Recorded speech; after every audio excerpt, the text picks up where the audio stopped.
You're listening to Random Fit with hosts Wendy Batts and Ken Miller, winner of a Gold Markham Award for Digital Media.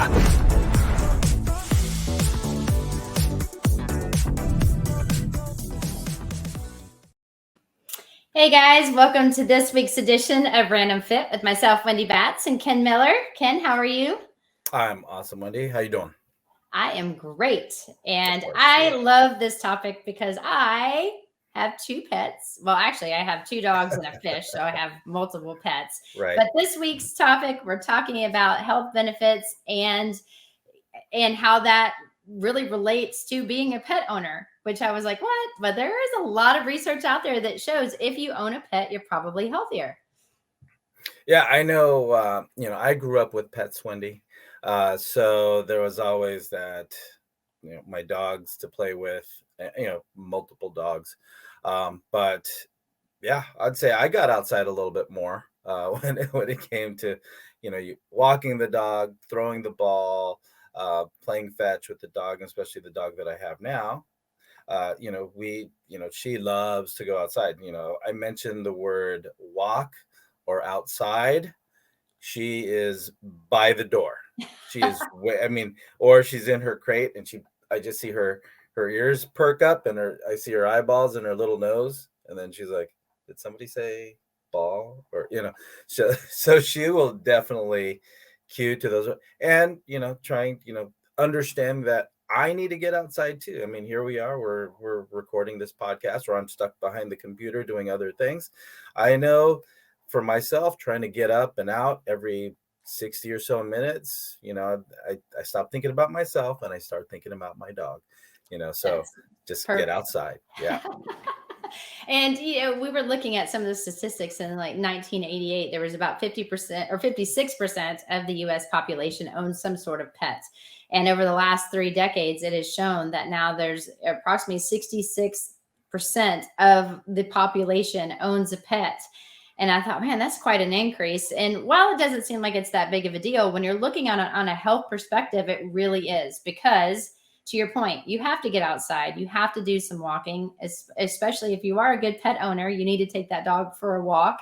But it also does so much to you physically because you're having to be more active, but also emotionally. And I know many of you have seen service dogs that are out there, whether, the individual looks like they need one or not.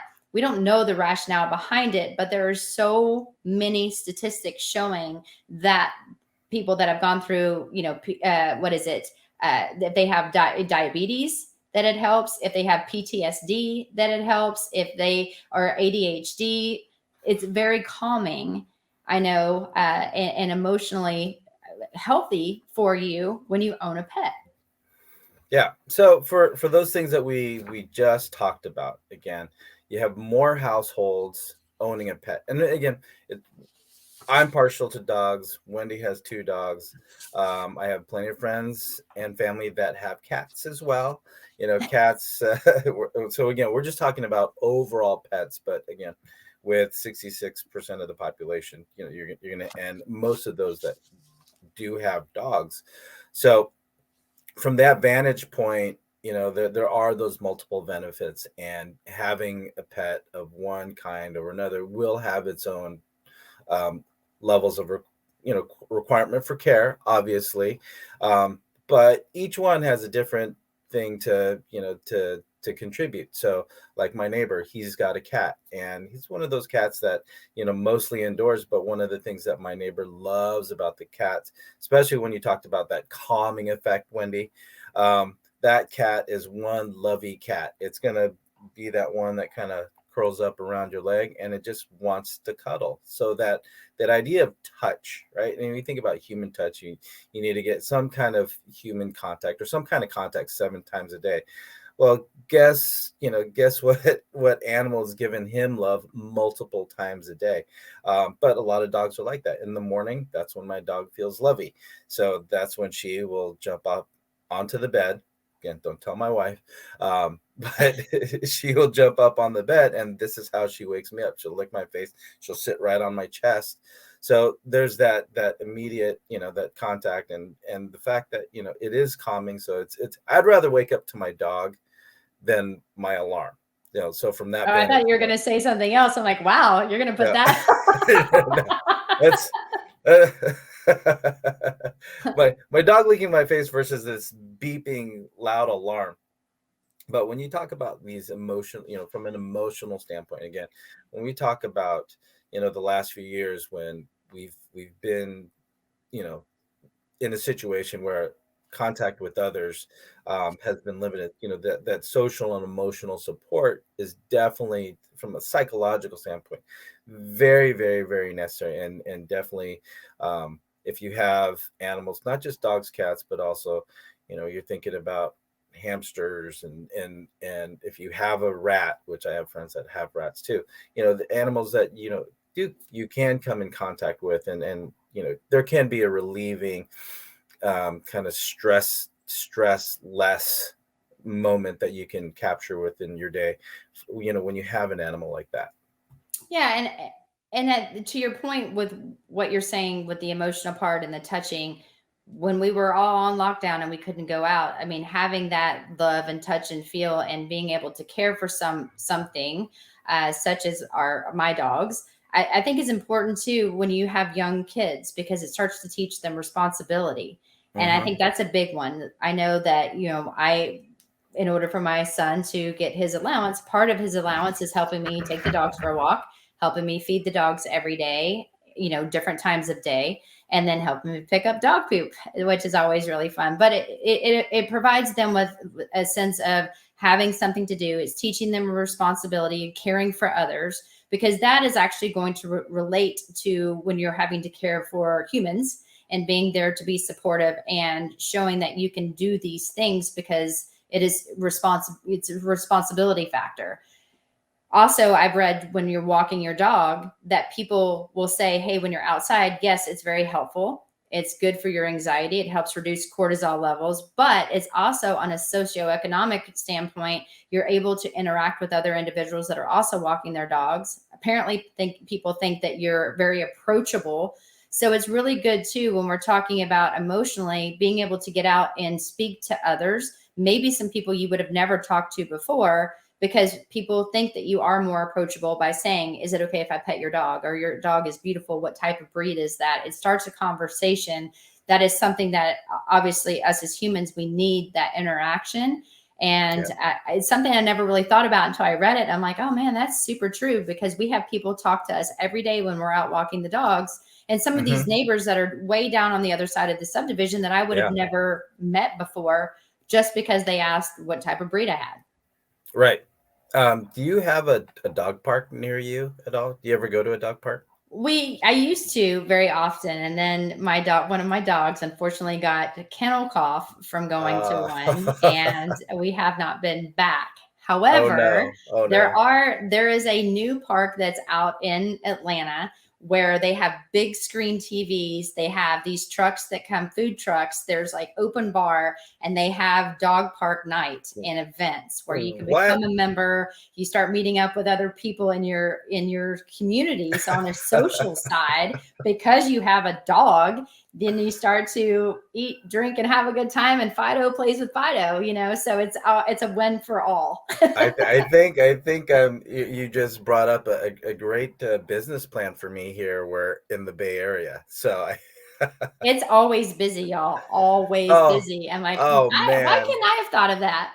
The reason why I brought that up, and now that you bring up that, I'm gonna see if I can find one in my area. But to the point, going to the dog park, for knock on wood, my dog has been okay being in mixed company with other dogs, and occasionally, one owner will talk to another owner, and I've met some very nice people, but then you get those people that all they want to do is like, yeah, I'm here for the dog, leave me alone, I'm gonna just look at my phone.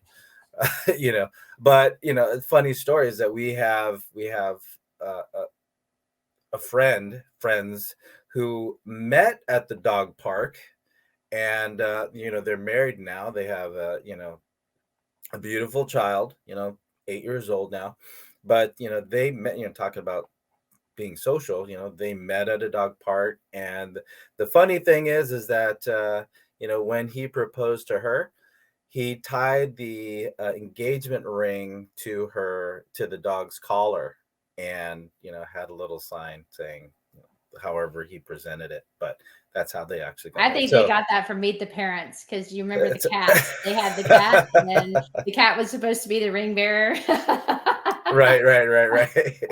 I'm not sure that I could train a cat to do that, or Well, even my that's dog. different. Yeah. I can barely train my dogs to sit and high five or shake or any of that. But we all know benefits of the social part. We talked about parks and walking and meeting people with children. I think it's very important that we're talking about teaching responsibilities, and all of this is around today's topic on Random Fit with myself, Wendy Batts, and Ken Miller, about that there are a lot of health benefits when you are a pet owner. Now, I will say it comes with a price tag, because pets are not cheap. And if you are going to invest into a dog, cat, guinea pig, hamster, rat, whatever it is that you want to do, there's always a price tag associated. And then you look at, health insurance, and is that something that is beneficial for you and your situation? I mean, that's always important, because we want to keep our dogs healthy and make sure that their teeth are good, and they've got the heartworm or whatever it is that they take, whatever medications are needed to keep them at their healthiest.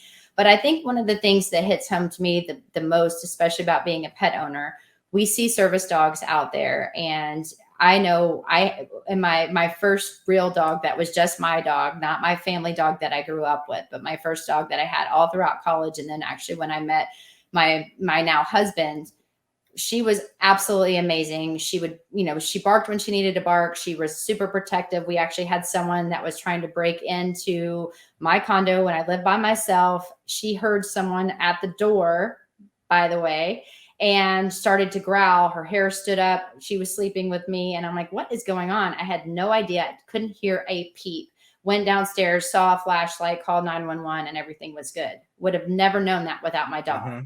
And that same dog, when my mom got sick, she would love to be around people. She loved to, be very social. She was jumpy. She would piddle when she got excited.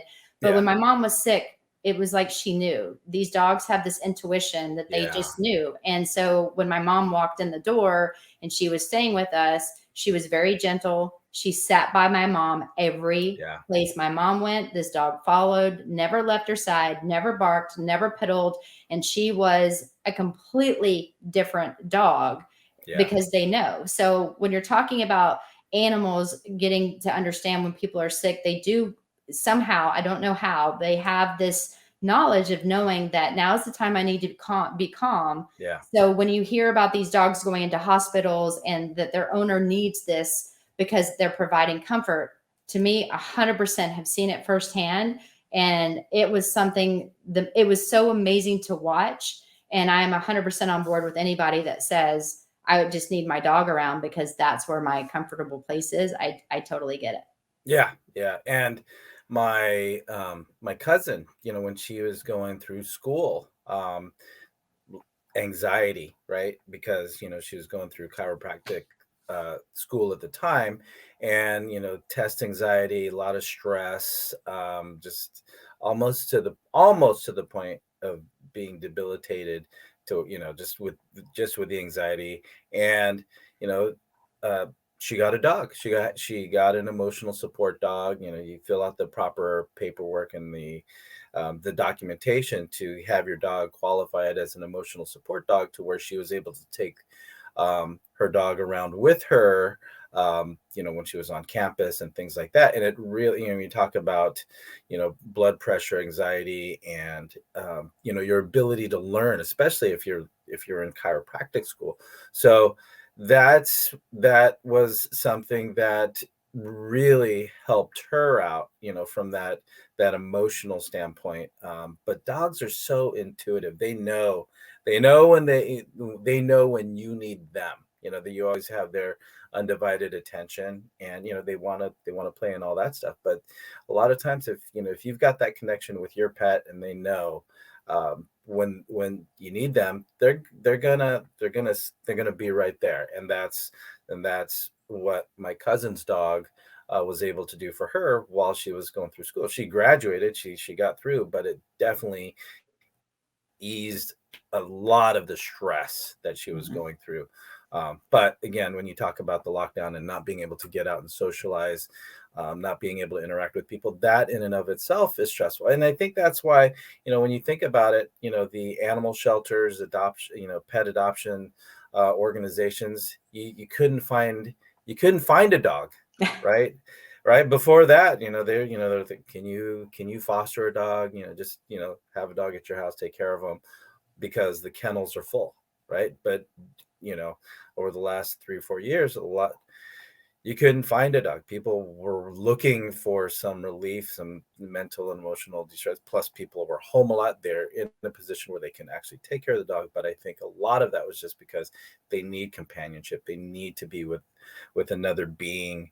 And the pet adoption situation was just definitely in favor of dogs and cats. Again, when we say dogs, we mean dogs and cats. It's just nothing against cats. I love cats. I just, there's certain people in my household that are allergic.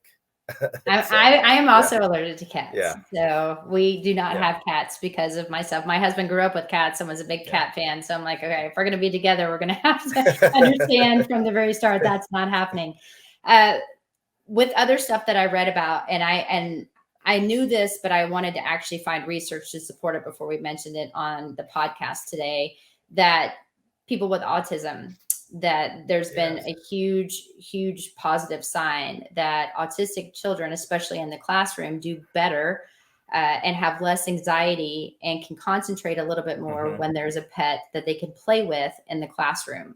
For example, the articles that we read about were mainly with guinea pigs, because guinea pigs are allowed in schools usually, but for autistic children, it helped control their anxiety. And it showed some remarkable stats on what it did for these children that did get to care for a particular pet. They could go and be excited about going to school every day and learning, but just the calming effect that one particular guinea pig had on multiple children in different situations that they put these kids in. And then something as simple as a fish. I'm like, what can a fish do for this? And there was research, I said in the very beginning, that it can actually help with people that have diabetes. And there was research that, Ken, I think you found, that showed with teenagers that had type 1 diabetes, trying to teach them how to manage their disease. And they did studies to show that if teenagers were responsible in checking the water levels once a day and then feeding the fish, that also helped them remember to check their own levels with their disease. And then they knew how to medicate themselves appropriately to make sure that their levels were good and maintained the steady state that they needed to be in.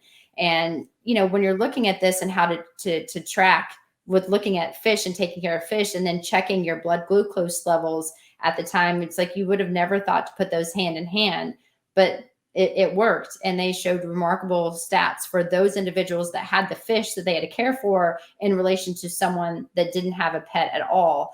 And just responsibility of taking ownership of your health because you had a disease that unfortunately you were diagnosed with at a very young age. Yeah. And it was a matter of routine, right? Because as you read it, what did they have them do? They had them feed the fish once a day, check the water level, and then change the water out once a week. So getting them on that regular routine was one of the things that they really attributed the carryover of behavior for them to check their blood sugar levels once or twice a day, whatever it was, compared to those that did not have the responsibility of checking on and maintaining this fish tank. So, a lot of it was a lot about the behaviors of, being responsible and having a routine. So if you can think about, translate that to, whatever else you have to do to maintain your health, whether it's being, checking your fish, doing that regularly and maintaining, in that situation, the study was relating to behaviors to maintaining themselves when it came to diabetes, but also think about how that can translate into taking your medications or going for exercise, having that routine. And routine is everything. Just like we talk about having sleep routine and getting in your habit, your nighttime routine. This is one of those that, and it's really interesting, Wendy, when we had to look up this information, there's a journal about human interaction with animals, right? Which, it is, and they keep saying it is a very young, research oriented field. But I mean, the fact that you've got a journal, just like we have an exercise journal, a health and medical journal, they have a journal on the interaction between humans and animals. And that was one of those articles that came up. And then you look at where we source this information. It's like, oh, there's a whole journal on how we interact with animals. So just by extension, that there's a lot of things happening just mentally, emotionally, and physically when it comes to how we interface with other animals, whether it be dogs, cats, fish, reptiles. But again,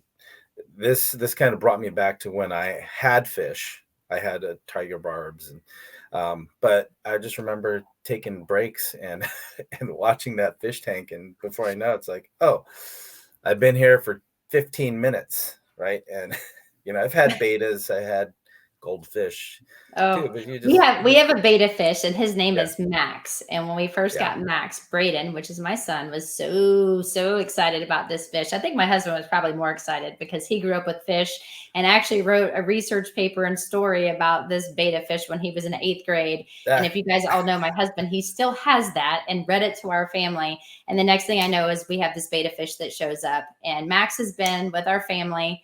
Unfortunately, Max started out as red. He was great. And Braden would go in, say good morning, turn on the light, feed him every morning. Once again, it was something that brightened his morning and something that became a routine. Well, me being the mother that I am, did not want to talk about death yet. And when Max passed away, we went and grabbed another fish. My husband went to grab it, found this cool blue fish, and brought this blue fish home. And we didn't tell Braden that Max passed. And so when Braden came and saw that now Max is blue, we said we had a hypercolor changed fish. And so that he had, like, some miraculously way, turned blue. And so he goes and he's telling all these people that we have a magical fish. And so we are technically on Max 3.0, and all is well. But I think at the end of the day, the whole purpose of us doing this podcast is to show that there are so many benefits of owning a pet. There's a lot of yeah, responsibility and financial responsibility that goes along with being a pet owner. But if you have children, of course, you want to teach them about germs and how to, pick up dog poop correctly and wash your hands. But it is something that teaches them about responsibility, teaches them how to grow, how to schedule. There are a lot of positive benefits that we've shared with you guys, especially if you have a child with some sort of disorder or some sort of disease, and how this owning a pet can really be beneficial and supportive for these particular individuals. And I wouldn't trade my dogs for the world. Sometimes I want to open the door and see if they run because they get frustrating at times. But you know what? I love them. Can't imagine my life without them. And 66% of the United States agrees with us that owning a pet is very beneficial. And I had a lot of fun doing this one with you, Ken. yeah. I mean, anytime I'm given the opportunity to talk about my dog, I will. And yeah, she's Australian, she's a cross between a corgi and an Australian shepherd. So we definitely get a lot of stops. What kind of dog is that? Because who doesn't love a corgi, right? It's got the short legs, but she looks, she's the tricolor. But man, if I was single with my dog, man, there'd be a lot of people I'd be talking to, just because she's so cute. She's so cute. Uh, so talking about being social. Anyway, that's another topic altogether. Who needs a dating Matchmaking, app? You just need a yeah, dog, y'all. matchmaking through your dog.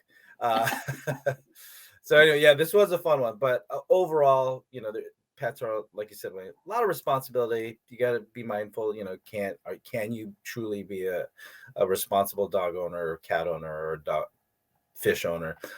Everything, when it comes to maintaining your life and the life of another being, does take some responsibility, but there are so many benefits to it. And I hopefully that you, as a listener of this episode of Random Fit, you got a lot out of it. But basically just confirms, oh, that's why I feel good.